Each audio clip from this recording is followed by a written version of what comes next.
Bonjour et bienvenue sur commentphotographier.com. Alors c'est une première vidéo où je réponds un peu aux questions que vous me posez. Alors ça sera une petite série comme ça, j'espère pouvoir en faire une par jour pendant 4-5 jours par semaine où je réponds un peu à toutes les questions que vous me posez. Alors si vous avez des questions à me poser, vous avez ce qui s'affiche juste là, le lien vers le formulaire du site du commentphotographier.com, donc c'est commentphotographier.com. Et vous allez sur la page de contact. Donc vous avez le lien qui s'affiche, ou alors si vous êtes sur YouTube, il est écrit juste en dessous, et si c'est sur Facebook, il est juste en haut. Voilà, alors une première question, c'est celle de Marie, qui me demande un petit article sur les objectifs à choisir en fonction des situations, paysage, portrait, photo d'éclair, ça pourrait aider pour faire des choix. Alors j'ai déjà fait un article et une vidéo, Marie, à ce sujet, mais on va en reparler. De toute façon, c'est l'objectif un peu de ces vidéos.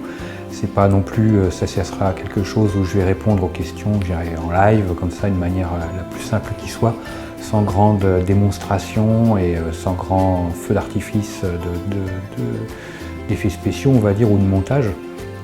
Alors l'objectif, je vais poser mon petit papier.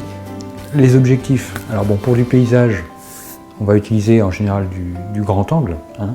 On peut aussi, ça va être, si vous avez du plein format, on va utiliser des grands angles qui vont aller jusqu'au 14 ou du 17 mm dans le plus large, mais après ça sera le 24, ça va fonctionner très bien. Si vous avez de la PSC, c'est-à-dire un format un peu plus petit que le plein format, en réflexe ou en hybride, on va avoir des formats d'optique, des focales d'optique qui vont aller à partir de 10 mm, donc ça sera bien. Après 10 mm, 18 mm pour les optiques standards, 18-55, vous avez 18 mm qui vous servira pour faire du paysage, il n'y aura aucun problème. Après, pour faire du portrait, on va utiliser les optiques, des focales beaucoup plus longues. Donc pour du portrait, je dirais, si on a du plein format, on va commencer à partir de 50 mm, qui est une optique standard, sans déformation. Mais après, je dirais à partir de 80-100 mm, on a une bonne focale pour faire du portrait. Après, on a PSC, le 55 mm fera l'affaire dès le départ, si vous avez sur une optique standard. Dès le 55 mm, ça fera l'affaire. Après, vous pouvez prendre au-delà, pareil, un 70-200, un 75-300, ça vous fera d'excellents cailloux pour faire du portrait sans problème.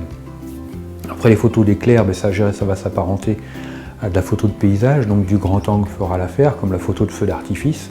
Prévoyez du très grand angle, parce que souvent on est positionné relativement près du départ de tir des feux d'artifice, et souvent on est surpris parce que ça monte très haut.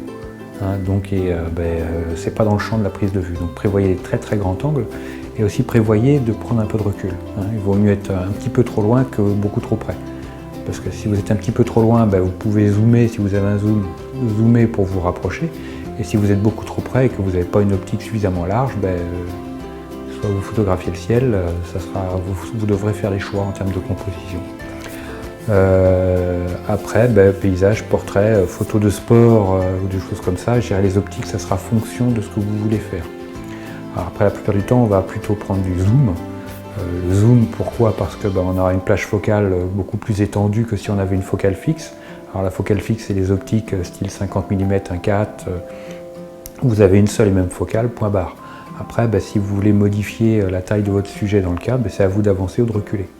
Alors que si vous avez un zoom, vous modifiez la focale avec la bague faite pour ça, et puis vous ne bougez pas.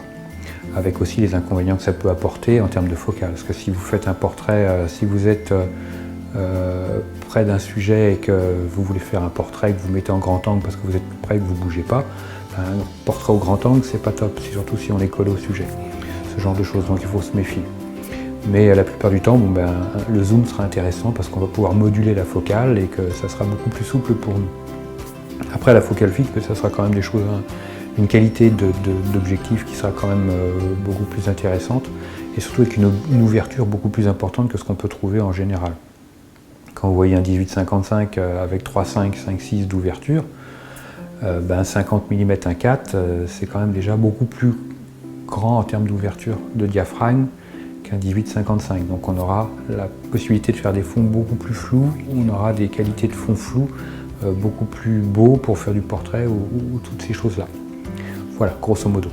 Donc voilà, bah écoutez, si vous avez des questions, n'hésitez pas à me les poser. Puis moi, je vous dis à très bientôt pour une prochaine réponse à vos questions.